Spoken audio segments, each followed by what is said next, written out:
ओम मंगलम भगवान विष्णु मंगलम गरुड़ध्वज मंगलम पुंडरीकाक्ष मंगलायतनो हरि। गुरुर्ब्रह्मा गुरुर्विष्णु गुरुर्देवो महेश्वरा गुरु साक्षात् परब्रह्म तस्मै श्री गुरुवे नमः। नमस्कार, स्वागत है आपका आचार्य वाणी में। मैं आचार्य डॉक्टर विक्रमादित्य आपके साथ हूँ और आज हम बात करने जा रहे हैं मिथुन राशि वालों के लिए जून के आरंभ काल में ग्रहों का योगायोग किस प्रकार से बनेगा।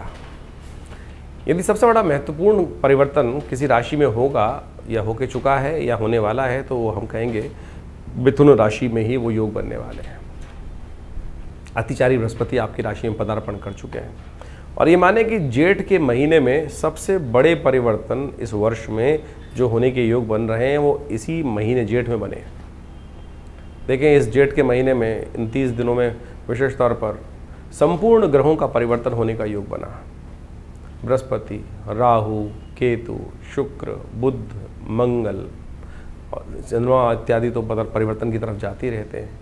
तो ये समस्त ग्रह परिवर्तन की तरफ गए। एक शनि को छोड़ दीजिए, लेकिन उसके अलावा बाकी समस्त ग्रह परिवर्तन की तरफ इस जेठ के महीने में जाने के योग बना रहे हैं और ये ही परिवर्तन आपकी राशि के दृष्टिकोण यदि बात करें तो सबसे महत्वपूर्ण रहेगा। आपकी राशि के स्वामी की यदि हम बात करें, बुध महाराज, वो विशेष तौर पर पिछले करीब 6 महीने के समय में बड़ी विचित्र स्थिति में रहे। कभी नीच के रहे, कभी अस्त रहे, कभी वक्री स्थिति में रहे। तो अब वो भी आपकी अपनी राशि में पदार्पण करने वाले हैं और ये आपके लिए बड़ा सुंदर सौभाग्य का योग बन रहा है। तो ऐसे में आपको विशेष तौर पर बड़ी सही तरीके से समझते हुए अपने जीवन को आगे चलाने का कार्य करना चाहिए। मंगल महाराज जो लगातार पिछले करीब 5-6 महीनों से कमज़ोर स्थिति में चल रहे हैं, नीच की राशि में गए, फिर बाहर निकल कर आए, फिर नीच की राशि में पहुंच गए, अब वो भी इस जून के आरंभ काल में अपनी शक्ति को प्राप्त करते दिखाई देंगे।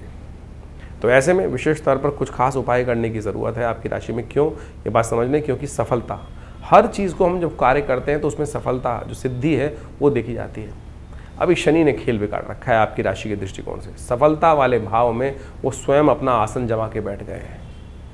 अभी शनि जयंती गई, हमने बहुत सारे उपाय के बारे में आपको बताया ही था, लेकिन जो लोग उस समय लाभ लेना भूल गए हैं, अभी भी उनके लिए ये जेठ के महीने में कुछ योग बनने वाले हैं जिसमें जाते हुए इस जेठ के महीने में कुछ खास उपाय कर लें तो पूरे वर्ष शनि आपके अनुकूल रह सकते हैं। शनि का एक खास उपाय वो हम आपको वर्णित करने जाएंगे, क्योंकि इस आरंभ में जून का जो आरंभ का काल है वो कई शुभ योगों को लेकर आ रहा है। छोटे छोटे ऐसे प्रयोग कि जिनको आप कर अपने जीवन के कष्टों को दूर कर सकते हैं। जो हमारे जीवन में जो कष्ट है ना, जो जीवन में हमारे कष्ट बन रहे हैं, हमारे ही दुर्भाग्य का जो प्रतीक बन रहे हैं, वो हमारे किसी न किसी दुष्कर्म के कारण से हैं और दुष्कर्म को शुभ कर्म के द्वारा ही काटा जा सकता है।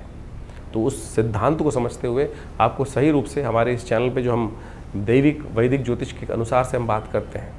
आमतौर पर ज्योतिष को आज की तारीख में लोगों ने टोटके की तरह उपस्थित कर दिया है, लेकिन ज्योतिष वास्तविक तौर पे वेद का अंग है, वेदांग इसको बोला जाता है और साथ साथ में एक दिव्य विज्ञान है। बहुत सारे लोग तो कई बार न जानते हैं ज्योतिष के बारे में और अपने ही घर में बैठकर अपनों को गाली देने का प्रयास करते रहते हैं, लेकिन ज्योतिष वास्तविक तौर पे देव विज्ञान है और विशेष तौर पर वेद का भाग है और वो बिल्कुल परिष्कृत विज्ञान के अंतर्गत चलता है। तो उसके अनुसार से आप लाभ लेने का प्रयास करेंगे तो अच्छा रहेगा। सिलसिलेवार तरीके से हम बात करते हैं, समझाते हैं कि कैसे ये समस्त योग फलीभूत होंगे आपके लिए, कैसा खेल आपके लिए रचाने वाले हैं। सबसे पहले हम बात कर लेते हैं 1 तारीख की, 1 जून, और विशेष तौर पर हम बात करें मिथुन राशि वालों के लिए रविवार का अवसर। मिथुन राशि वालों के लिए उस दिन जो ग्रह योग बन रहे हैं वो भी समझाते हैं। तो योग आपके लिए राशि के दृष्टिकोण से कहा जाए तो बड़ा अच्छा बना हुआ है, लाभ का योग है। मेहनत के द्वारा बहुत सारी चीज़ें बन सकती हैं। कोशिशें करें, बड़े लोगों का सम्मान करें, आशीर्वाद लेने का प्रयास करें। षष्ठी तिथि उस दिन विद्यमान है और साथ साथ अरण्य षष्ठी का योग बना हुआ है। रवि योग भी बना हुआ है। नए कार्यों को विशेष तौर पर करने के लिए रवि योग अच्छा बनता दिखाई दे रहा है। ऐसे में सूर्य महाराज थोड़ा सा आपके जीवन में इस समय थोड़े शोले बरसाते दिखाई दे रहे हैं। सूर्य रविवार का दिन है और सूर्य महाराज रोहिणी नक्षत्र में चलते हुए पूरी तरह से अंगारे बरसा रहे हैं। महत्वाकांक्षा को बियॉन्ड बढ़ा रहे हैं। ये भी होना चाहिए, ये भी होना चाहिए, ऐसा सामने वाले के पास है, मेरे पास क्यों नहीं है। ऐसी स्थिति मनोमस्तिष्क में हो सकती है। हम भी कर सकते हैं, मैं भी करके ला सकता हूँ। और बियॉन्ड जो अपने सामर्थ्य में नहीं हो उसकी तरफ आप पकड़ने की तरफ ललाहित होकर भाग भी सकते हैं। दुस्साहस मत करिएगा। सूर्य की शक्ति को थोड़ा सा कंट्रोल करने की ज़रूरत है। गायत्री का पाठ करें, गायत्री जप करें। हमने विवेकानंद योगाश्रम में इस दिन नवग्रह शांति महायज्ञ और गायत्री का यज्ञ रखा है, उसमें आप सम्मिलित हो सकते हैं। सुबह 8 बजे से लेकर 10 बजे 11 बजे तक यज्ञ रहेगा। कोशिश करें, गायत्री का स्तवन करें, कल्याण होगा। 2 तारीख की दिन बात करें तो मिथुन राशि वालों के लिए खास तौर पर सोमवार का अवसर, ग्रह नक्षत्रों का योग जो बन रहा है, सप्तमी तिथि का है और साथ साथ वो परिवर्तन की तरफ जा रहे हैं, साहस की तरफ बढ़ते दिखाई दे रहे हैं। साहस से, पुरुषार्थ से बहुत सारे कार्य बनने की स्थिति उत्पन्न होती दिखाई दे रही। सोमवार का अवसर है, शिव की कृपा से अद्भुत रूप से आपको लाभ हो सकता है, इसलिए शिव की शरण में जाएं और कोशिश ये करें परिवार वालों से थोड़ा संभल के रहिएगा। बहुत सारे लोग मित्र ऐसे हो सकते हैं जो कहेंगे भाई ये भी करते, भाई ये भी करते, भाई ये भी करते, ऐसे कार्यों में आपको फंसा सकते हैं। शिव का ध्यान रखें। 2-3 दिन खासतौर पर इस बात का ध्यान रखते हुए कार्य करने की ज़रूरत है आपको। अश्लेषा और मघा नक्षत्र का योग बन रहा है 1 और 2 तारीख को। ये गंडमूल के अंतर्गत आते हैं, तो ऐसे में जिनकी मूल शांति नहीं हुई है वो भी कर सकते हैं और जिनके घर में कोई बच्चा जन्म रहा है उनको भी प्रॉपर मूल शांति 27 दिन तक 27,000 जप चाहिए, दशांश यज्ञ चाहिए, तब जाके मूल शांति होगी। 3 तारीख की बात कर लें, उस दिन मंगलवार का अवसर है और साथ साथ अष्टमी तिथि विद्यमान है। दुर्गा अष्टमी का सुंदर योग बन रहा है और इसके अलावा ग्रह नक्षत्रों के दृष्टिकोण से यदि हम समझें तो मिथुन राशि वालों के लिए अच्छा योग बना हुआ है। पुरुषार्थ से मेवा प्राप्त होने का योग बनता दिखाई दे रहा है, लेकिन समस्या क्या है कि इस वक्त मंगल कमज़ोर स्थिति में चलने के कारण से पुरुषार्थ का सही साहस नहीं बन पा रहा है। तो आपको आवश्यकता है थोड़ा सा मंगल को शक्ति देने के लिए। और इस वक्त जेठ का, जैसे हमने कार्यक्रम के आरंभ में बताया कि आपकी शनि को भी कंट्रोल करने के लिए इस वक्त हनुमान जी की आवश्यकता है। तो जेठ के महीने में जितने मंगल पड़ते हैं उनको बड़ा मंगल कहा जाता है और बड़े मंगल हमेशा कल्याण के योग बनाते हैं हनुमान जी की कृपा से। इस कलयुग में केवल हनुमान जी के बारे में कहा गया है कि और देवता चित्त न धन ही हनुमत से ही सर्व सुख करें। तो बड़े मंगल का बड़ा महत्व शास्त्र में वर्णित है, उसको आपको समझना चाहिए। इस दिन बुध भी परिवर्तन की तरफ जा रहे हैं, आपकी राशि के स्वामी मंगल के नक्षत्र में ही जा रहे हैं, यानी अमंगल को दूर करने के लिए बुध भी सुंदर योग बना रहे हैं। आप इस महत्व को समझें। एक बहुत सुंदर और भी योग बन रहा है, माँ धूमावती का सुंदर जयंती है। ये एक अद्भुत देवी का स्वरूप है कि जो समस्त कष्टों को धूम्र के समान उड़ा देती है। कैसे इन समस्त तिथियों का लाभ ले सकते हैं वो भी हम आपको बताते हैं, शास्त्र में वर्णित क्या है। लेकिन इस वक्त सबसे बड़ा योग जो बन रहा है वो आप भी समझ लें। चौथा बुढ़वा मंगल योग है। मंगल का ये ज्येष्ठ में जो मंगल पड़ते हैं वो सारे के सारे विशेष मंगल, बड़े मंगल माने जाते हैं। हनुमान जी ने सुंदर रूप से भगवान राम का दर्शन इस ज्येष्ठ के महीने में किया और उन्होंने विशेष तौर पर हनुमान जी की सुंदर आराधना करने का योग बनता है। हमने विवेकानंद योगाश्रम में इन 5 इस बार ज्येष्ठ के महीने में 5 बुढ़वा मंगल पड़े, बड़े मंगल, तो हमने उन सब में सुंदर रूप से सुंदरकांड का पाठ रखा है। आप भी उसमें सम्मिलित हो सकते हैं। और साथ साथ आज धूम्रावती जी की जयंती भी है। जब जीवन में कष्ट समाप्त होने के योग बना ही ना रहे हों, ऐसे कई बार योग बन जाते हैं, जीवन में कष्ट ठीक हो ही नहीं पा रहे हैं किसी भी कारण से, तो ऐसे में कोशिश ये करें आप विशेष तौर पर ऐसे में भगवती धूम्रावती का ध्यान करने का प्रयास करें। भगवती धूम्रावती 10 महाविद्या के अंतर्गत, महाविद्या का अंतर्गत उनको स्थान दिया गया है और जिस समय में जैसे बगलामुखी इत्यादि भगवती के स्वरूप हैं, ऐसे ही धूम्रावती भगवती समस्त ऐसे कष्टों जिनको जो सिर से ऊपर पानी जब निकल जाए तब इनके मंत्रों का प्रयोग करना चाहिए और जिससे आपके दुसाध्य कार्य पूर्ण होने की तरफ जा सकें, चाहे मुकदमे के कार्य हों, चाहे वो संसारिक तौर पे कष्टों के कार्य हों। तो ये भगवती के वो स्वरूप हैं, इसमें इनका ध्यान करके पूजन कर लेने से, अनुष्ठान करने से वो समस्त सिद्धांतिक तौर पर कष्ट पूरे होने के योग बनते हैं। तो आपने समझा मिथुन राशि वालों किस प्रकार से ये बुढ़ा मंगल आपके लिए, जो बड़ा मंगल जो है वो आपके लिए समस्त कष्टों को दूर करने की, शनि के जो आपका प्रभाव नेगेटिव चल रहा है आपकी राशि के दृष्टिकोण से सफलता में आपको पीछे खींचे चला जा रहा है शनि महाराज, तो उसको ठीक करने के लिए ये सूत्र है। हनुमान जी को प्रसन्न कर लीजिए, सुंदरकांड का पाठ कर लीजिए, देखिएगा लाभ प्राप्ति के योग बनेंगे। इसके बाद एक और बनेगा योग, उसको भी बताएंगे। पहले बात कर लेते हैं 4 तारीख की, 4 जून को बुधवार का अवसर और 9वीं तिथि विद्यमान है। और यदि मिथुन राशि के दृष्टिकोण से देखा जाए तो आपके लिए विशेष तौर पर अच्छा योग बन रहा है। आपकी राशि के दृष्टिकोण से महेश नवमी का योग है, ऐसे में स्वास्थ्य का थोड़ा ध्यान रखने का प्रयास करना चाहिए। थोड़ा सा जल संबंधी समस्याओं को उत्पन्न हो सकता है, पेट संबंधी रोग परेशान कर सकते हैं, तो कोशिश करें महामृत्युंजय मंत्र का जप करें और हो सके तो गणेश जी पर दूर्वा अर्पित करने का प्रयास करें। आपकी राशि के दृष्टिकोण से ये उपाय ज़रूरी है, 2-3 दिन खासतौर पर ध्यान रखें तो अच्छा रहेगा। 5 तारीख का दिन बृहस्पतिवार का अवसर, 10वीं तिथि विद्यमान है, गंगा दशहरे का सुंदर योग बन रहा है, बटुक भैरव जयंती का सुंदर योग बन रहा है। ग्रह नक्षत्रों के दृष्टिकोण से आपके लिए जो ग्रह स्थिति है, मन और विचार थोड़े मिलते दिखाई दे रहे हैं। लेकिन ध्यान रखिएगा, ग्रह नक्षत्रों के दृष्टिकोण से इस वक्त मन में कहीं एक और समस्या उत्पन्न हो रही है। आप धर्म से दूर भागते दिखाई देंगे। आपको कहीं ना कहीं किसी न किसी की गलत व्यक्तियों की सलाह मानने से नुकसान हो सकता है, क्योंकि मन में अश्रद्धा जगाना बहुत आसान होता है। इस वक्त आपके ग्रह ऐसे खेल करने वाले हैं और कि आपके मन में छोटी छोटी बातों पे शंकाएं उत्पन्न कर देंगे। अरे भगवान की पूजा पाठ से कुछ नहीं होता, अरे छोड़, सब अपने किस्मत से अपने आप चलता है, ऐसे भाव होंगे। और यदि आप धर्म से विमुख हुए तो सत्य मान लेना कि आपका भाग्य इन समय में आने वाले 1-1.5 साल तक लाभ नहीं देगा, नुकसान दे देगा। इसलिए धर्म से, ऐसे गलत लोगों से बच के रहिएगा, बहुत ज़रूरी है। इस दिन बहुत खास दिन है, गंगा दशहरा, दशम पापम हरति दशहरा। शास्त्र में अद्भुत प्रकार से इसकी कथा वर्णित है और साथ साथ भगवान बटुक भैरव जी की जयंती भी है। तो ऐसे में विशेष तौर पर कई बार क्या होता है कि आपके मनोमस्तिष्क में नेगेटिव भाव उत्पन्न हो जाता है। वैसे बटुक भैरव जी का अद्भुत मंत्र चमत्कार करता है, हम उसके बारे में वर्णन करने जा रहे हैं, सुन लीजिए। इन दिनों ग्रह नक्षत्रों के दृष्टिकोण से उपाय भी कुछ खास कर लेने चाहिए। तो ये उपाय जो हैं वो नोट कर लीजिए। देखिए, इस दिन खासतौर पे गंगा दशहरे का योग बन रहा है, बटुक भैरव जयंती का योग बन रहा है। ये दोनों त्यौहार जो हैं बहुत इंपॉर्टेंट है, बहुत महत्वपूर्ण है, जो विशेष तौर पर दशमी के दिन पड़ते हैं। ज्येष्ठ मास की दशमी के दिन गंगा का अवतरण हुआ और गंगा का अवतरण इस संसार के कल्याण के लिए महाराज भगीरथ ने, कहा जाता है कि अपनी 3 पीढ़ी तक भगीरथ का जो पीढ़ी थी वो भगवान की आराधना करते रहे। महाराज सगर के जो 60,000 पुत्रों को श्राप दे दिया गया था महर्षि कपिल के द्वारा, और जब कहा जाता है कि जब सत्ता आती है तो कोई भी व्यक्ति जो है वो मदमस्त हो जाता है। तो इंद्र ने एक चाल चली, महाराज सगर ने यज्ञ इत्यादि रखा था, बहुत बड़ा अश्वमेध यज्ञ रखा था, और अश्वमेध यज्ञ के अंतर्गत विभिन्न प्रकार से अपने उस राज्य को सुव्यवस्थित करने के लिए, समृद्धि की पराकाष्ठा प्राप्त करने के लिए महाराज सगर ने अश्वमेध यज्ञ रखा। 100 यज्ञ रखे गए और अंत में उस संपूर्ण संसार में विजय प्राप्त करने के निमित्त, धर्मयुक्त ध्वजा फहराने के निमित्त घोड़ा छोड़ा जाता था।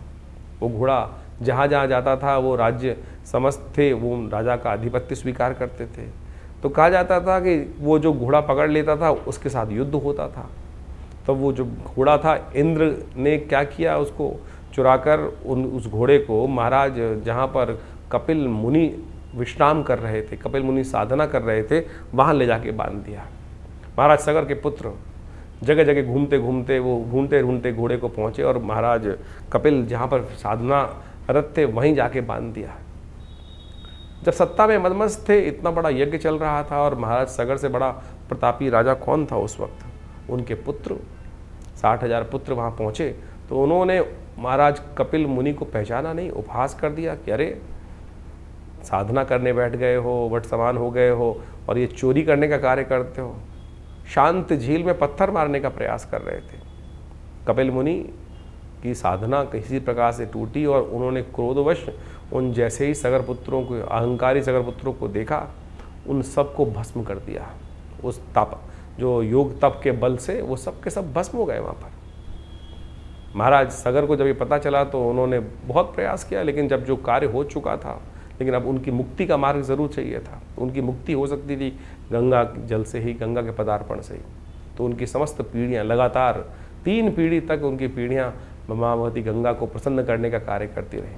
और जब माँ गंगा का प्राकट्य भगवान के सुंदर श्री चरणों से निकली हुई, भगवान की जो कहा जाता है कि गंगा की उत्पत्ति कथा भी बड़ी विचित्र है, वो समझ लेनी चाहिए कथा कितनी सुंदर रूप से भाव से शास्त्रों में बताई गई है।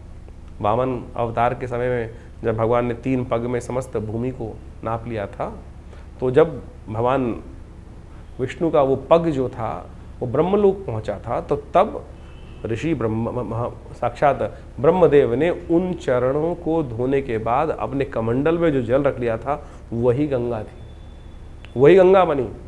और जब महाराज भगीरथ ने भगवान को प्रसन्न किया ब्रह्मा को, तो भगवान ब्रह्मा ने उस कमंडल जल से वो जल जो था वहीं से गंगा जी को भगीरथ को दिया। लेकिन समस्या ये थी कि वो वेग जो था वो कौन स्वीकार करता? उस धरा पर जब वेग पड़ता तो पृथ्वी फट जाती। तो भगवान शंकर की साधना करके भगवान शंकर को प्रसन्न किया गया कि भगवान शंकर ने अपनी जटाओं में उस गंगा जी को समाया और उसके बाद वहाँ से गंगोत्री से निकलकर जैसे जैसे वो आगे चलती हैं। तो ये गंगा के पदार्पण की सुंदर कथा है। कहा जाता है दशम पापम हरति दशहरा, संसार में जो 10 प्रकार के पाप हो सकते हैं उन सब से निवृत्ति जो हो सकती है वो केवल एक बार उस गंगा जल में स्नान कर लेने मात्र से ही हो जाती है। तो इस दिन विशेष तौर पे अवश्य माँ गंगा के जल में स्नान करना चाहिए। गंगा जल का दान करने का भी महत्व अद्भुत बताया गया है।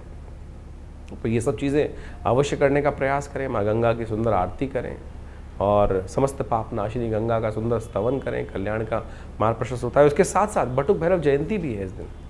बटुक भैरव जयंती बड़ी एक ऐसा स्वरूप है भगवान शंकर का जो सशरीर उत्पन्न हुए। कहा जाता है कि एक ब्राह्मण थे, ये कथा भी बड़ी सुनने लायक है, इसको समझना चाहिए। और कहा जाता है कि एक ब्राह्मण थे, काशी के अंदर रहते थे, उनको संतान नहीं थी।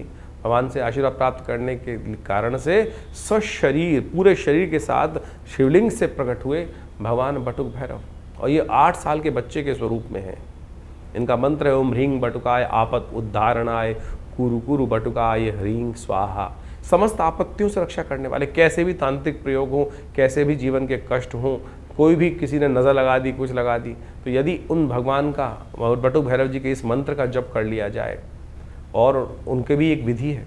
हमने ऐसे ऐसे अकाट्य प्रयोग देखे कि जब कोई अनेक प्रकार के किसी ने कुछ नेगेटिव प्रयोग कर दिए, कुछ ना कुछ समस्याएं, ब्लैक मैजिक जिसको बोला जाता है, वो सब किसी न किसी व्यक्ति के जीवन में हो गया। तो यदि उसको आटे के मीठे गुलगुलों के द्वारा उनका पूजन करने के बाद उनके हवन को यदि इस मीठे गुलगुलों के द्वारा कर लिया जाए, ओम ह्रीं बटुकाय आपत उद्धारणाय कुरु कुरु बटुकाय ह्रीं स्वाहा, इस मंत्र का उच्चारण करते हुए, तो कैसा भी नेगेटिव प्रयोग आपके जीवन में, चाहे फैक्ट्री पे, चाहे दुकान पर, चाहे घर में, चाहे बच्चे पर, चाहे किसी पर भी कई बार हो जाता है। देखिए किसी घर को तोड़ना तो बड़ा आसान है, बुलडोजर लगा दीजिए टूट जाएगा, कुछ ना कुछ और विस्फोट कर दीजिए टूट जाएगा, बनाने में कितना टाइम लगता है। तो यही इसी प्रकार से कैसे भी नेगेटिव प्रयोग यदि कोई कर दे किसी के ऊपर, जैसे नज़र लग गई किसी व्यक्ति की, और नज़र भी किसी विशेष व्यक्ति की जब लगती है तो बने बनाए बड़े बड़े महल भी खराब हो जाते हैं, अच्छा पहला पहलवान व्यक्ति भी खराब हो जाता है। उन सब से आपत्तियों से रक्षा करने वाला ये अद्भुत मंत्र है ओम ह्रीं बटुकाय आपद उद्धारणाय कुरु कुरु बटुकाय। और भगवान बटुक भैरव जी का मनोकामना अष्टक, जो भैरव अष्टक जो है, वो भी बड़ा चमत्कारी है। समस्त मनोकामनाओं को पूर्ति करने वाला ये बटुक भैरव अष्टक माना जाता है। तो इनका भी इस दिन स्तवन कर लेने से समस्त प्रकार के मनोरथ सिद्ध होने के योग बनते हैं। तो अवश्य इस जो ज्येष्ठ मास के शुक्ल पक्ष की दशमी होती है, इस दिन गंगा जी का अवतरण और साथ साथ भगवान बटुक भैरव जी की जयंती का शास्त्र में वर्णन किया गया है।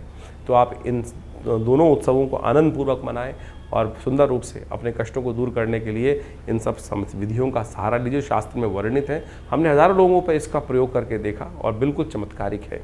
और इसका एक यंत्र भी बनता है, भैरव जी का यंत्र। जब कैसे भी घर में यदि कई बार क्या होता है कि कई बार नेगेटिव प्रयोगों को बचाने के लिए लोग, आपने देखा होगा कि वो लुटिया लगा देते हैं जीप पे लटकी हुई बाहर, और नज़र से बचाने के लिए, नज़र दोष से बचने के लिए। लेकिन शास्त्र विधि के अनुसार सबसे श्रेष्ठ रहेगा जो बटुक भैरव यंत्र की स्थापना यदि घर के बाहर, फैक्ट्री के बाहर, दुकान के बाहर या व्यावसायिक स्थल के बाहर या आपके घर के अंदर रख दिया जाए, तो क्या होता है कैसे भी नेगेटिव प्रयोग जो हों, जो भी तांत्रिक प्रयोग हैं, गलत प्रयोग हों, उन सब से रक्षा करने के लिए ये भैरव जी के मंत्र से सिद्ध करा हुआ जो यंत्र है वो अद्भुत रूप से कार्य करता है। तो आपको उसका सानिध्य लेकर रखना चाहिए। वो बहुत सुंदर योग देता है, कष्टों को दूर करने का योग बनाता है। तो मिथुन राशि वालों, अभी आपने गंगा दशहरा भगवान बटुक भैरव का मंत्र समझा। अभिलाषा अष्टक के नाम से स्कंद पुराण के अंदर इसका पूरा वर्णन मिलता है, और ऐसा अद्भुत स्तोत्र है जो अभिलाषा अष्टक कैसी भी मनोकामना कर कर पाठ किया जाए। उस ब्राह्मण ने अभिलाषा अष्टक का ही पाठ किया था और उसको अद्भुत रूप से भगवान शंकर का चमत्कार देखने को मिला। तो आप भी शास्त्र में वर्णित इन मंत्रों का सानिध्य लेने का प्रयास कीजिए। 6 तारीख का शुक्रवार का अवसर, शुक्रवार का दिन लक्ष्मी का दिन और साथ साथ एकादशी, विष्णु जी की सुंदर आराधना करने का अवसर। तो ये सुंदर संयुक्त रूप से जो उपस्थित निर्जला एकादशी का योग बन रहा है, बड़ा कल्याणकारी। और आपकी राशि के दृष्टिकोण से यदि हम बात करें तो गजकेसरी योग बनकर तैयार है। विजय देने का योग आपके लिए बहुत सुंदर रूप से ये बनकर तैयार है। इसका पूर्ण तरह श्रद्धा के साथ लाभ लेने का प्रयास करें। एक जल लोटे का दान करने से, निर्जला व्रत करने से 24 घंटे चमत्कारी हैं। शास्त्र में वर्णित है कि भीमसेन ने भी गुरु व्यास के रूप में उनका ध्यान कर कर उनकी आज्ञा से ये पाठ किया था, ये जप का महात्म्य समझा था।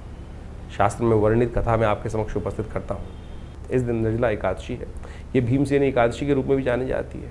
कहा जाता है कि संपूर्ण जो एकादशी हैं, जो 12 की 12 एकादशी जो आती हैं, पूरे 12 महीनों में एकादशी होती हैं, जो 24 एकादशी टोटल पड़ी, उन सब में यदि निर्जला एकादशी का व्रत एक बार कर लिया जाए तो उनके पूरे के पूरे वर्ष की जितनी एकादशी हैं उन सब का फल प्राप्त हो जाता है। भीमसेन ने एक बार महर्षि व्यास से प्रेरित होकर इस समय में व्रत रखा था।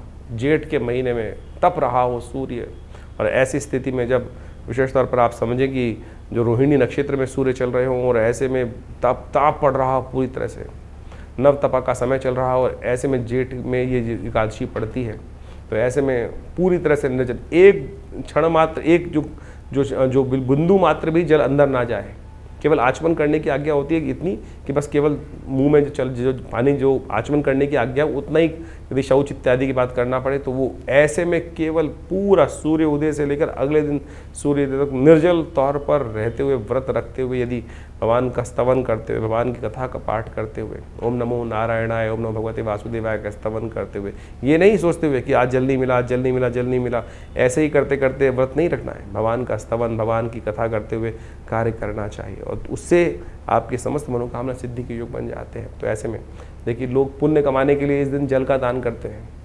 वैसे तो निर्जला एकादशी का रूप में व्रत रखने का विधान है, लेकिन छबीली लगती है, लोग बांटते हैं। जल का दान करने की परंपरा भारतीय संस्कृति में अनादिकाल से रही है। लोग कुएं बनवाते थे, बावड़ियाँ खुलवाते थे और साथ साथ प्याऊ लगाते थे। ये भारतीय संस्कृति ही है, शायद किसी और संस्कृति में ऐसी व्यवस्था करने की परंपरा नहीं रही। हमारे ही संस्कृति के अंदर जल की व्यवस्था तक का दान करने की परंपरा अनादिकाल से चलती आई है। तो इसका पुण्य लाभ हम सबको लेने का प्रयास करना चाहिए। और इस दिन विशेष तौर पर भद्रा का योग भी बन रहा है, जो भद्रा करीब करीब दोपहर को 3:30 बजे के बाद रहेगी। तो नए कार्यों का आरंभ करने से इस दिन बचना चाहिए। इस बात का ध्यान रखते हुए कार्य करेंगे तो अच्छा रहेगा। तो मिथुन राशि वालों, आपने समझा निर्जला एकादशी क्या महत्वपूर्ण संबंध शास्त्र में किस प्रकार से केवल जल के दान से, केवल व्रत कर कर आप अपने किस प्रकार के कष्टों को दूर करने का योग बना सकते हैं। यही तप है। जेठ की गर्मी, सूर्य अंगारे बरसा रहे हैं, ऐसे में हम तप कर रहे हैं, ध्यान कर रहे हैं भगवान का, विष्णु। ऐसे नहीं कि जल नहीं पीना है, खाली भगवान का स्तवन ओम नमो नारायण इसका पाठ भी करना है, तब जाके व्रत करना है।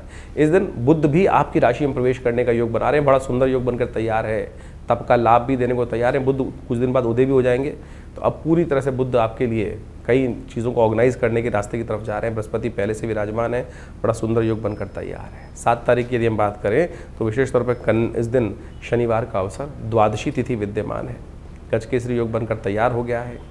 आपकी राशि के दृष्टिकोण से बृहस्पति ने पूर्ण दृष्टि डालकर चीज़ों को बैलेंस करने के लिए, चीज़ों में सफलता दिलवाने के लिए आपके लिए योग बनाकर तैयार है। और शनि को मनाए जाएं, शनिवार का दिन है तो बहुत अच्छा रहेगा। कोशिश ये करें इस दिन विशेष तौर पर मंगल जो है वो भी अच्छे शक्ति संपन्न होने जा रहे हैं। जो कमज़ोर स्थिति में चल रहे थे पिछले करीब 6 महीनों से, वो भी बदलने का सुबह 4:11 पर योग बना लिया है उन्होंने। पुरुषार्थ वाले भाव में थोड़ा आलस को त्याग दीजिएगा। पुरुषार्थ तो ठीक हो रहा है, लेकिन आलस इन दिनों थोड़ा बढ़ जाएगा। उससे बचते हुए कार्य करने की ज़रूरत है। इस दिन हो सके तो बंदरों को केला डाल दीजिए, गुड़ चना डाल दीजिए। आपके लिए सुंदर योग बनेगा। हनुमान जी की कृपा से आपके लिए ग्रह नक्षत्र चंपक द्वादशी है। इस दिन विशेष तौर पर भगवान विष्णु की आराधना करते हुए ये कार्य कर लीजिए। शनि अनुकूल रहेंगे आपके लिए। हम पुनः अवगत करा दें, शनि महाराज को कंट्रोल करना आपके लिए लगातार ज़रूरी है। 8 तारीख का दिन रविवार का अवसर है। द्वादशी थोड़ी वृद्धि की तरफ है। दिल्ली के पंचांग के अनुसार से रवि प्रदोष का योग बनेगा। गजकेसरी योग विद्यमान है। इस दिन रवि महाराज, सूर्य महाराज जो है वो थोड़ा परिवर्तन की तरफ जा रहे हैं। जो अगले जो रोहिणी नक्षत्र में थे उससे निकलकर मृगशिरा मंगल के नक्षत्र में जाएंगे, और मंगल भी अब ताकत में आ ही चुके हैं। तो ऐसे में आपके लिए अच्छा योग है। कोशिश करें गायत्री का जप करें, सूर्य का मंत्र जप करें, सूर्य को जल दें। हमने विवेकानंद योगाश्रम में हर रविवार वाले यज्ञ में गायत्री का विशेष यज्ञ रखा है, नवग्रह शांति का महायज्ञ रखा है। उसमें आप सम्मिलित होंगे तो अच्छा रहेगा। सुबह 8 बजे से लेकर 11 बजे तक भंडारे के साथ कार्यक्रम चलता है। और ऐसे में इन यज्ञों में भाग लेकर, संसार में कहा गया यज्ञो वही श्रेष्ठतम कर्म, और आज हम कथाओं में फंस जाते हैं, यज्ञ तो करते ही नहीं हैं। तो ऐसे में थोड़ा सा यज्ञ कर कर आप अपने कष्टों को दूर कर सकते हैं। 9 तारीख सोमवार का दिवस है, और ऐसे में उस दिन त्रयोदशी योग है। और साथ साथ ग्रह नक्षत्र परिवर्तन के लिए जो आगे योग बना रहे हैं वो थोड़ा स्वास्थ्य के मामले में दिन भारी दिखाई देता है।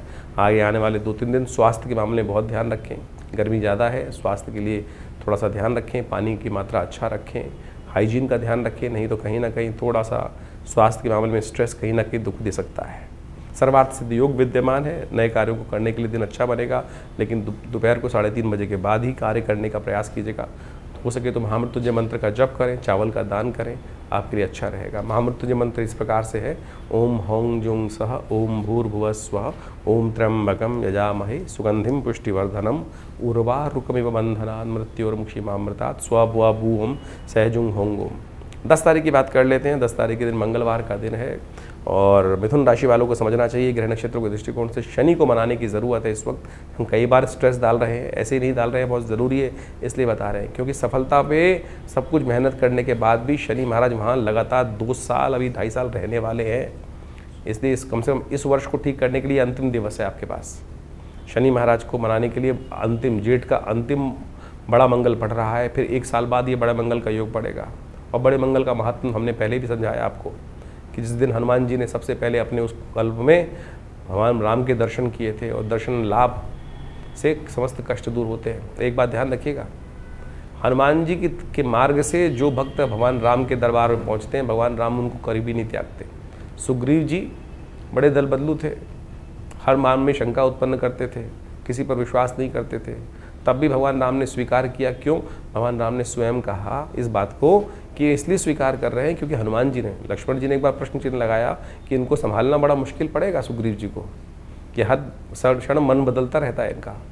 लेकिन भगवान ने कहा कैसे भी है, हनुमान जी हमको मिलवाए हैं इनके साथ। तो हनुमान जी की जो अप्रोच हनुमान जी जिसकी लगा देते हैं ना, तो वो कभी भगवान को त्यागते नहीं। तो इसलिए हनुमान जी की कृपा से आप बुढ़े मंगल पर हनुमान जी का स्तवन करें, सुंदरकांड का पाठ करें, आपके जीवन में कल्याण के योग बनेंगे। मंगल चंद्रमा थोड़ा खराब चल रहा है इन दिनों, स्वास्थ्य का ध्यान रखिएगा। तो ऐसे में बुध उदय होने जा रहे हैं, सबसे श्रेष्ठ आपके लिए योग बन रहा है।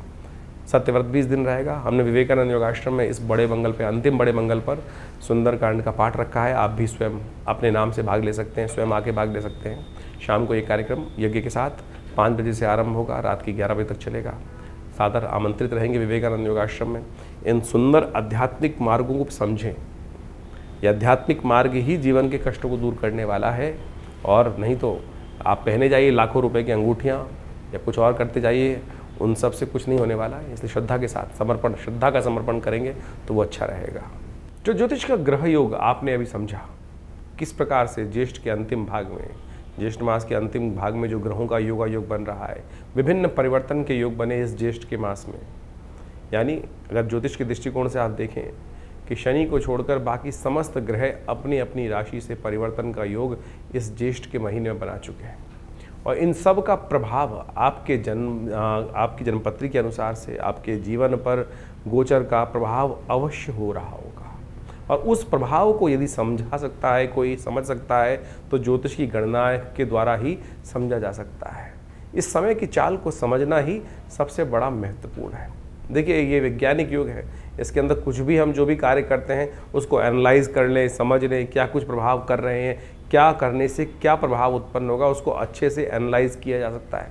आधुनिक विज्ञान ने यही समझाने का प्रयास किया, और ज्योतिष विज्ञान भी आधुनिक विज्ञान के साथ साथ उन दैविक योगों को आपके मत में, आपकी मति में, आपकी बुद्धि में डालने का प्रयास करता आया है कि क्या ग्रहों का प्रभाव किस प्रकार से आगे आने वाले समय में होने वाला है, और उसको समझकर जो बुद्धिमान व्यक्ति उसका लाभ उठाने का प्रयास करते हैं वो जीवन में सफलता को प्राप्त कर लेते हैं। भ्रांति करने वाले, अनेक प्रकार से कटाक्ष करने वाले इस संसार में सदा हैं, सदा रहेंगे ही। कई लोगों की भ्रांति हर क्षेत्र में होती है। वैज्ञानिक तरक्की हो रही है तो क्यों हो रही है, उसका क्या लाभ है, क्यों करनी है, किस प्रकार से करनी है, गाड़ी आई तो क्यों आई, विमान बने तो क्यों बने, दवाइयाँ बनी तो क्यों बनी, किस प्रकार के कटाक्ष लोग करते रहेंगे। जिन्होंने कहा कहना है, कुछ ना कुछ कटाक्ष निकालना है, कुतर्क करना है, वो करते रहेंगे। बुद्धिमान व्यक्ति उन कुतर्कों पे ध्यान नहीं देते और अपनी आगे गति बढ़ाने के लिए जीवन में हर प्रकार से सद्मार्गों पर चलने का यथाउचित भाव से प्रयास करते हैं। ज्योतिष का मत अनादिकाल से भारतीय संस्कृति में रहा है, और वो प्रत्यक्ष रूप से बिल्कुल सही है। उसका प्रभाव समझने के लिए बहुत चीज़ों को समझना चाहिए, और ज्योतिष के आचार्यों ने अनादिकाल से इस सुंदर व्यवस्था को, विज्ञान को जिस प्रकार से बनाया है, उसके जो गणित के भाग हैं वो आज भी बिल्कुल जो सटीक गणनाओं के अनुसार से निकलते हैं।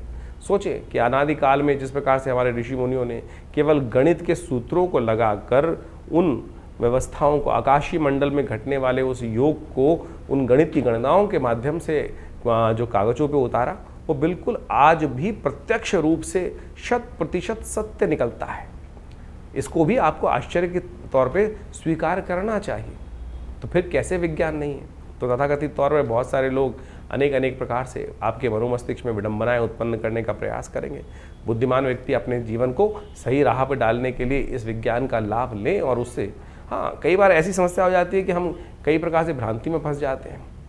अब ज्योतिष के अंदर एक कारण जानने का रास्ता बचा है कि जीवन में घटना क्यों घट रही है। ज्योतिष के अंदर जो योगायोग है उसको कर्म के द्वारा बदला जा सकता है। कि सैद्धांतिक तौर पे मान लीजिए आपकी जन्मपत्री में कई बार क्या होता है कि किसी कुंडली में बहुत अच्छे योग हैं, किसी कुंडली में बहुत खराब योग हैं, लेकिन फिर भी वो अच्छे योग कार्य नहीं कर रहे हैं और जो खराब योग हैं उनका प्रभाव जीवन में ना चाहते हुए भी हो रहा है। कारण क्या है? कारण है कर्म, सही दिशा में किया गया कर्म। यदि देखिए आपकी जन्मपत्री जो है वो पूर्व अर्जित कर्मों के अनुसार का कर्मों का लेखा जोखा है। जैसे आपने एक वर्ष में कार्य किया, उसके अंत में एक बैलेंस शीट बनाई और उस बैलेंस शीट के अनुसार से जो भी आपका लेखा जोखा कार्य किया गया उसका पूरा प्रभाव वहाँ दिखाई दे जाता है। बुद्धिमान सीए जो होंगे, ऑडिटर होंगे, उसको देख के समझ जाएंगे कि इस व्यक्ति ने किस प्रकार का, इस कंपनी ने कैसा कार्य किया है और आगे आने वाले में कंपनी किस प्रकार का कार्य करने के लिए रास्ता अपना सकती है। लेकिन यदि आने वाले समय में उस कंपनी ने, उस व्यक्ति ने कार्य ही नहीं किया, कर्म ही नहीं किया, सोया रहा या नुकसान के सौदे कर लिए, तो फिर क्या उसकी बैलेंस शीट, पूर्व की बैलेंस शीट जो है उसके ऊपर कोई चीज़ें इस प्रकार से दायित्व तो डाल सकते हैं। तो वही प्रभाव आपकी जन्मपत्री का है कि आपकी जन्मपत्री जो जन्मकालीन समय में बनकर आई है वो पूर्व अर्जित कर्मों का लेखा जोखा लेके आई है। जिस दिन से आपका जन्म हुआ उस दिन से आपके ग्रह योगों के साथ साथ आपका कर्म जुड़ जाता है। आप कर्म किस दिशा में कर रहे हैं? यदि सदकर्म कर रहे हैं तो वो पुण्यों का भाव से आपके शुभ कर्म जो है वो आगे आकर आपके जीवन में सुख का पदार्पण कर देंगे। और यदि शुभ कर्म नहीं कर रहे हो, अशुभ कर रहे हो जन्म के बाद से, तो समझ लो फिर वो जो पाप प्रवृत्ति व्यक्ति की है वो कहीं ना कहीं कष्ट देने के योग बना लेती है। ये तो सिद्धांतिक तौर पे हम इस सिद्धांत को समझाने का प्रयास कर रहे हैं कि जो लोग समझते हैं कि डेस्टिनी डिफाइंड है, ऐसा नहीं है। चेंज कर सकते हैं आप अपने कर्मानुसार। तो ज्योतिष का ये प्रत्यक्ष प्रभाव, कई लोग सरेंडर कर देते हैं कि अगर मेरी कुंडली में दरिद्र योग है तो मैं दरिद्र ही रहूँगा। ऐसा नहीं है भाई। दरिद्र योग है तो उसको परिवर्तन कर कर आप उसको शुभ योग बना सकते हो। और अगर राजयोग है और आप कर्म नहीं करोगे, सोए रहोगे, शुभ उसका लाभ लेने का प्रयास नहीं करोगे, अशुभ कर्म करते रहोगे, तो फिर वो राजयोग सब समाप्त भी हो जाएगा। शुभ योग, धन का योग समाप्त भी हो जाएगा, छन्नी भी बन जाएगा। तो ये आपको सही रूप से समझ लेना चाहिए कि ये सब कर्म का खेल है और कर्म के साथ आपका हर चीज़ जुड़ा हुआ है। शास्त्र में कहा गया ना, अवश्यमेव भोक्तव्यम कृतम कर्म शुभाशुभम। तो इसको हमें सत्य रूप से समझ लेना चाहिए। और अनेक प्रकार से रास्तों को समझाने के लिए शास्त्र में विभिन्न प्रकार के माध्यमों से उन सब सिद्धांतों को समझाया जाता है। और हम समझें कई बार कुंडली के अंदर बड़े प्रकार के दरिद्र योग बने हुए हैं, केमुद्रम योग हैं। लोग चाहते हैं, बड़ी विचित्र स्थिति है कि ज्योतिषी के पास आके लोग किसी भी विज्ञान पे जाते हैं, चमत्कार की बात करते हैं कि चमत्कार कर दीजिए बस कुछ। अरे भाई, चमत्कार नाम की चीज़ इस संसार में कुछ नहीं होती है। अगर आप चमत्कार ज़्यादा बात करोगे तो बहुत सारे लोग, हर शाख पे इतने शातिर लोग बैठे हैं, वो कहीं ना कहीं आपको कष्ट में डालने के योग बना देंगे। तो इसलिए सबसे पहले अपने मस्तिष्क से, अपने विचारों से इस बात को हटा दीजिए कि चमत्कार कोई कर सकता है। सिद्धांतिक तौर पे कार्य किया जा सकता है, सिद्धांतिक तौर पे आपको कार्य समझा जा सकता है। हर चीज़ का प्रभाव है, क्या वो नग है, क्या वो मंत्र है, क्या वो दान है, क्या वो पुण्य है, किसी प्रकार से औषधि का उपयोग है, हर चीज़ का कहीं ना कहीं एक वैज्ञानिक विश्लेषण है। सिद्धांतिक तौर पे उसको समझा जा सकता है कि कैसे कार्य किया। अब इस कार्य को समझने में किसी को दिक्कत हो तो वो उसको चमत्कार का नाम दे देता है।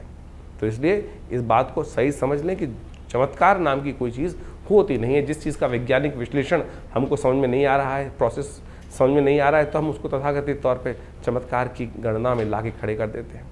तो इस तरह से आप अपने ग्रहों को सही से समझें। तो ज्येष्ठ का महीना जो हमने आपके समक्ष रखा, ये बहुत पुण्य दाने वाला महीना है। इसमें निर्जला एकादशी, इस शास्त्र में कहा गया है कि केवल एक जल का दान, आपके धन के नहीं, जल का दान कहा गया। सोचें, जल तो यथेच्छ मात्रा में अभी तो संसार में व्याप्त है, लोटा भरो और एक जल का दान दे दो, वही सबसे श्रेष्ठ दान कहा गया है। निर्जला एकादशी का सुंदर व्रत इस एकादशी इन ज्येष्ठ के मास में आता है। गंगा का पदार्पण इस ज्येष्ठ के मास में हुआ, जिसे गंगा दशहरा कहा जाता है। दशम पापम हरति दशहरा, केवल एक डुबकी मात्र उस गंगा जल में ले लेने से आपके समस्त अनेक कर्मों में किए गए जो कर्म है, दशम पापम हरति दशहरा, यानी समस्त पापों से निवृत्ति का मार्ग ये दशहरा केवल जल से स्नान करने से प्राप्त हो जाता है। तो सोचें कितना सुंदर भारतीय संस्कृति ने अपने शास्त्रों के माध्यम से उस सिद्धांत जीवन के रहस्य को समझाने का प्रयास किया है। लेकिन हम तथाकथित तौर पर केवल हर चीज़ में विद्वत जनों को गाली देने का काम करते रहते हैं कि नहीं जो इस प्रकार से हमारे सनातन के लोगों ने, आचार्यों ने कहीं ना कहीं गोरख धंधा बना दिया, ये कर दिया, वो कर दिया। तो इस बात को, भ्रांति को हटाने का प्रयास करें, अपने संस्कृति के प्रति उलाहना ना दें। हमने संस्कृति के प्रति क्या किया वो समझने का प्रयास करना है हमको, तो वो अच्छा रहेगा। संस्कृति तो बड़ी सुंदर है, परिष्कृत है, सुंदर है, सुनियोजित है, सुसज्जित है, तो हम उसको सुंदर रूप से अपनाने का प्रयास यदि कर लें तो बहुत अच्छा रहेगा। तो आप हमारे शास्त्र मतों को, हम अपने अनेक कथाओं के माध्यम से इन समस्त ज्योतिष के रहस्यों को आपके समक्ष रखने का प्रयास करते हैं, वैदिक कथाओं के माध्यम से उनको समझाने का प्रयास करते हैं। यदि आप इन सब सिद्धांतों को समझ लें तो आपको पूर्ण रूप से अपनी संस्कृति के प्रति विश्वास भी जगेगा, श्रद्धा भी जगेगी, और उससे आप जानकर अपने आप को भी अच्छा लाभ देंगे और हमारे समाज को भी लाभ देंगे। तो ज्योतिष विज्ञान के द्वारा इन समस्त सिद्धांतों को समझ लीजिए और अपनी जन्मपत्री को अच्छे से समझिए। अपनी जन्मपत्री के अनुसार से चीज़ों को समझते हुए अपने जीवन के फील्ड को समझने का प्रयास करें, किस क्षेत्र में कार्य कर रहे हैं। कई बार क्या होता है, हम जीवन में कौन से क्षेत्र के कार्य करने आए थे और कहाँ भटक जाते हैं। बचपन से ही, बाल्यकाल से ही हमको अपने जीवन के लक्ष्य को समझना चाहिए कि मैं किस चीज़ के लिए बना हूँ, मैं कौन से कार्य करने के लिए। नहीं तो क्या होता है, जीवन में व्यक्ति भटकता रहता है और फिर जाके 40-50 साल बाद उसको एक दिशा प्राप्त होती है। और यदि सही से कोई आचार्य मिल जाए, ज्ञानवान व्यक्ति मिल जाए, तो पहले से बता देगा भाई इस रास्ते पे चल रहे, तो इसके द्वारा सुंदर रूप से रास्ता बन जाएगा और कहाँ प्राप्ति के योग बन जाएंगे। देखिए आचार्य चाणक्य ने किस प्रकार से चंद्रगुप्त को ढूंढा और उसको लगाया, और कहाँ एक गडरी के घर में पैदा हुआ लड़का उस इतने बड़े साम्राज्य का अधिपति बना। तो इसलिए ये ज्योतिष के मत के अनुसार से, आचार्यों के मत के अनुसार से, उनके आशीर्वाद से हमें चलने का प्रयास करना चाहिए। और ये समस्त विज्ञान जो है, भारतीय संस्कृति का विज्ञान अपने आप में बहुत सुंदर है, और उसी का प्रतिपादन हम लोगों ने अपने विवेकानंद योगाश्रम में अनेक वर्षों से यहाँ शोध के द्वारा करने का प्रयास किया। हमारे आश्रम के द्वारा सद्गुरु आचार्य श्री केशव देव जी के सानिध्य में रह के बहुत सारे विज्ञानों पर शोध किया गया, योग के ऊपर, मुद्राओं के ऊपर, मंत्र विज्ञान के ऊपर, यज्ञ विज्ञान के ऊपर, और सहस्त्रों किताबें, मतलब करीब 100 के करीब किताबें हमारे संस्थान के द्वारा से प्रकाशित की गई हैं। बहुत सारे अनुसंधान कार्य चलते हैं। तो आप भी विभिन्न समय पर विभिन्न यज्ञों इत्यादि में जो हम आपको सूचना देते रहते हैं, और उसके बारे में आप आकर जुड़ सकते हैं।